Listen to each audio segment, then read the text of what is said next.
kati eno yentambuza y'obulamu bwo mu bintu ebyenjawulo wano mu programu Sumulula.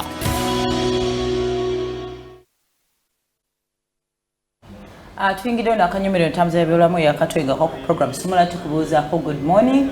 Good morning. Enkuba yo ne kumakya gw'olunaku olwayo ezzeemu wenviiridde gyembeera ng'efuyafuyizi ngenzo tuuka Emmengo nga kabasa.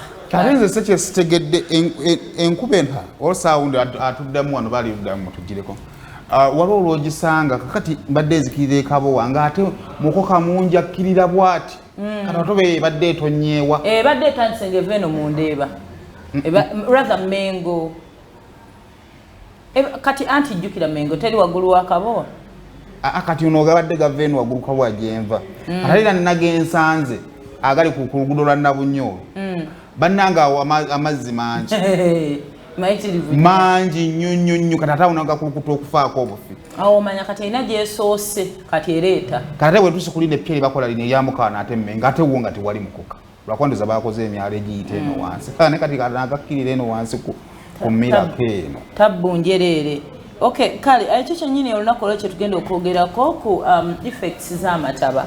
Nti if we don't behave honestly bwe tuteddako ffenna omwavu n'omugagga because amazima matuufu teriyo munaku azimba mu ntobazi benyigawo muganda nga yanyumiza nti waliwo mukwano gwe yagula kapolotike honestly nga akaguze mu ntobazi namugamba namunyumizaako namugamba naye munnange olaba bayinza okuba bakufeze naye awantu walitunze n'otazimbawo naka bangambibwe nteekawo amayinja biki omanyi nga ono banakasate ku akaunti ng'oplaninga nti ojja zimba okomeko at least ku Biimu yazimala ateekawo mayinja nakakati anoonya agulawo oyo nno kale ffe tuyina Ivan yagula ploti ye mu ntobazi awo e Masajja.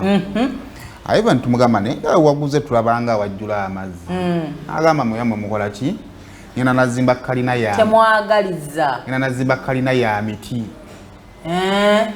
Ivan nga azimba ennyumba ye nga abeerawo mwezi gumu mwezi ebiri myezi esatu kati olunaku olumu ku makya awulira omwana akaaba alowooza omwana yeekola ki yeekaabya alinnyako wansi ng'akabasa kagudde dda. Ivan ennyumba yavaamu ye naye yavaamu ye okutya kwe yatya ye yavaamu yampuyako essimu nga atidde ensi yagamba mu nnyumba nvuddemu n'abaana. So amazzi tegasaaga. Ati gwe amazzi ogazannyirako. Amazzi is nature. Ebintu Katonda byatola nga tetubiinaako control. Okuleka obbireka nayo binyumirwa. Katonda bwe yali atonda ensi eno teyagitondera ffeffekka abantu ginyumirwa. Yatondamu ebintu ebirala ebinonyumirwa. Tuba bakubeera ku mazzi. Ekituufu tulina kuzimba above water. Mulimu ensi ezitusinga, is it China? Population esinga y'amazzi. N'abantu babeerawo bazimba waggulu waago ne bagaleka kyabo tebazimba permanent buildings. Abazungu ababeera eyo mu ebyo ebifo eby'amazzi abeeyagalirayo ababeera kati nga mu Las Vegas oyo gwe nabuuza abaakolaki ogezaako bo tebazimba permanent. Ffe tuzimbira ddala permanent buildings ozimba temporary wansi n'amazzi n'ogaleka ne geeyagalirayo.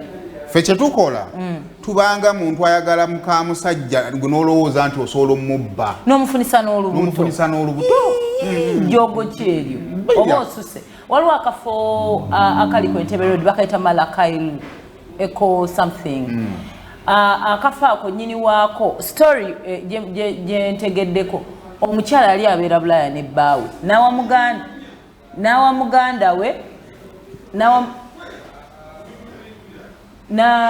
muganda we ssente akole ki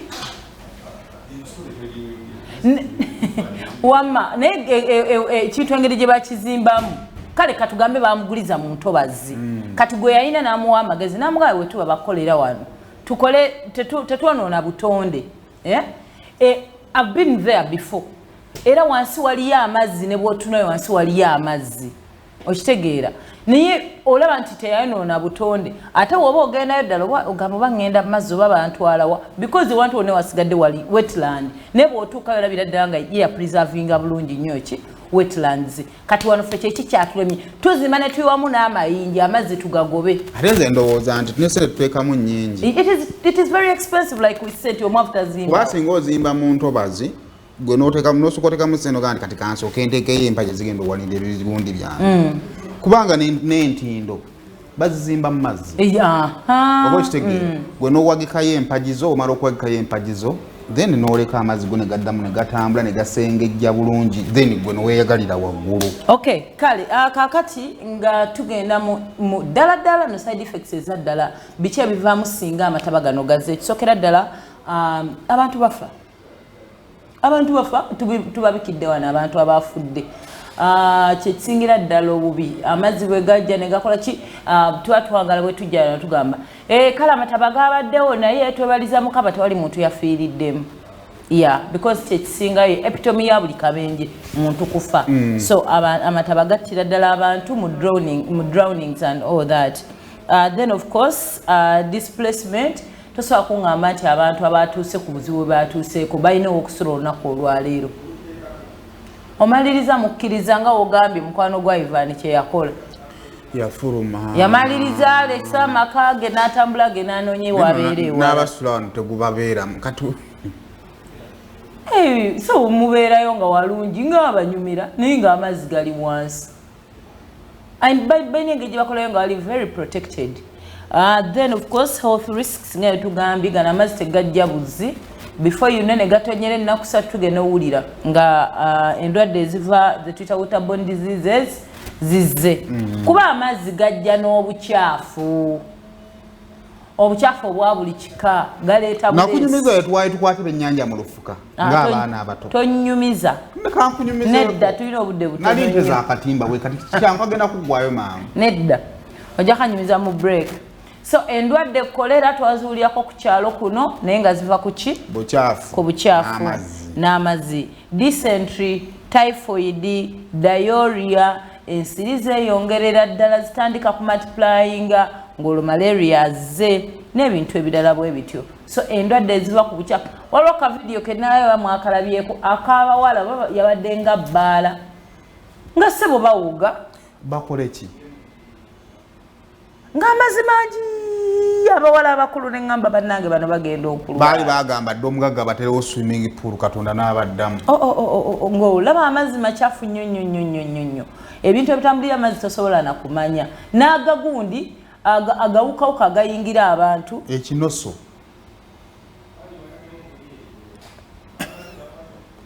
maki wagambye ekinoso kyekiriwa obutamanya tekukirowooza amanyi tomufuula mukulu ekinoso ye oli omukyala ng'afaanana maama Nagirinya naye asobola obba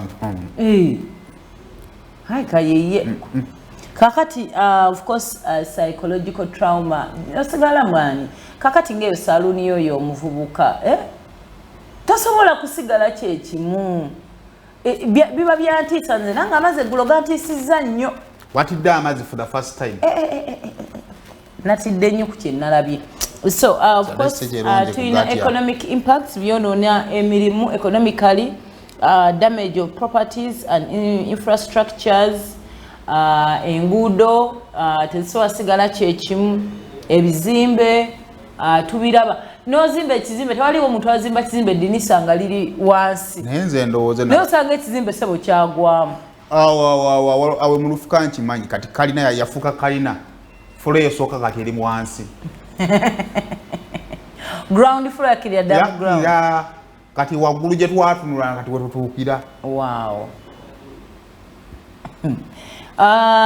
so of course emirimu gitaataagana ekyo tukimanyi bulungi nnyo enkuba kasiteetonye emirimu gitaataagana twalabye abaana abagenda ku ssomero ne weebuuza kati batuuse batya mu kirasi nga bonna batobye ng'embeera yonna mbi ebyo byonna bitaataagana enkuba kasita etonya of course it leads to economic losses damaging of crops and livestock tugiraba weetonya ne bagamba yasse ebimera ebitooke byonna nebigwa emmere yonna neyonooneka ebisolo byonna onoonya bulamu bwate ng'onoonya kabuzi kwasibye ku ttale nga nawe onoonya gy'oddukira so ezo zonna zibeera effects eziva ku mataba of course obwavu buba bulina okweyongera eggulo amazima ga Katonda tewali kyagenze maaso. Teri mulimu gwatambudde. Teri mulimu gwatambudde. Kubanga obutale wadde bujjudde amazzi.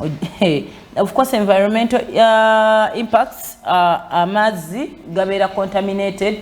Amazzi gano njagala obbajjukiza swamps zisengejja amazzi getubeera nago getukozesa mu bulamu obwa bulijjo. Kati amazzi ago nga bw'ogalaba bwe gali awo galina kuggukira mu bitoogo, ebitoogo ne bigasengejjamu ettaka n'ebiveeraveera na buli kimu, kazambi yenna ne gesobola okugenda mu nnyanja nga galabika bulungi.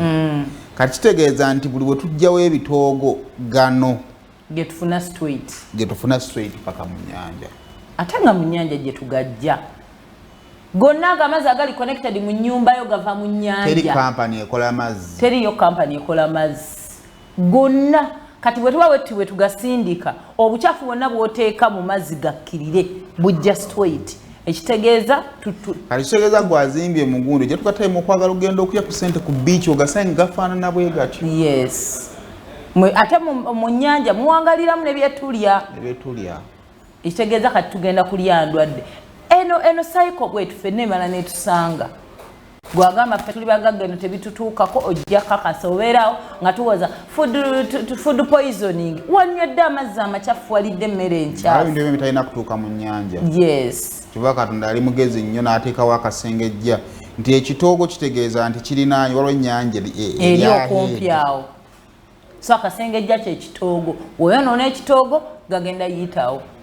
Kati ekizibu n'abalina okukwasisa amateeka g'akasengejja okugabirako abamu. Balinamu olumu mutulema.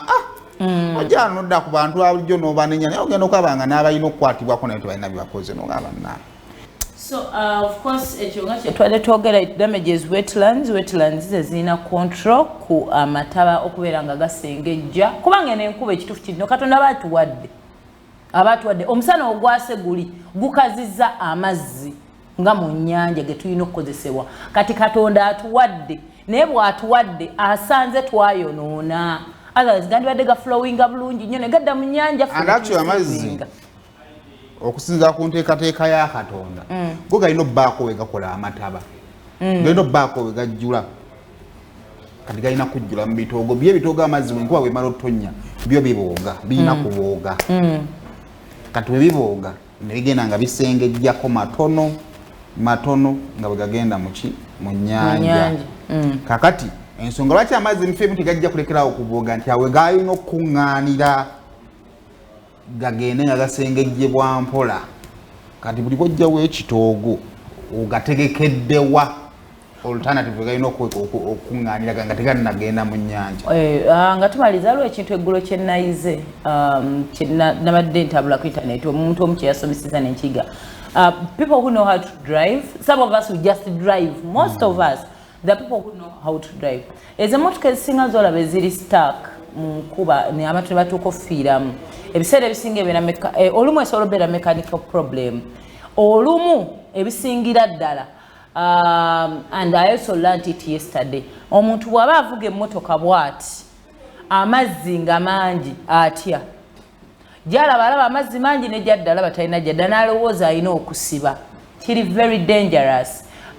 Eyabadde asomesa yagambye bw'osiba amazzi gagenda yingiramu eno guno omudumu ogufuuwa omukka, eyo pipe efulumya omukka kati etandika receivinga. Bwe receiving amazzi nga gayinga gagenda mu engine, the engine shuts down. Singa kikutanda ng'obadde ovuga n'ogwa mu mazzi n'osanga amazzi tojja kigere ku accelerator. Keep on accelerating. Ogwo omukka tegujja kkiriza amazzi kukola ki kasita ekkuba obeera ng'olimanyi ng'olaba togenda tomera focus linnya ku accelerator beera ng'ogenda. The moment w'olinyira ku brakes we bati engine egenda yingiramu amazzi enzigi zeerookinge bakubike. Banene ekirala siganywa ne Kampala yasukka obuwoomi naye mugenda tuguleko kewalako bannaaye tugende buli nalaba ekituufu wakagula kapulotiko oli Kampala naye enkuba singa etonnya emirundi 3 ebintu ebyonooneka ebyo bw'obibalaabalamu ayava wano nno aba akusinga kituufu lwakuba nti kale Kampala tafiika naye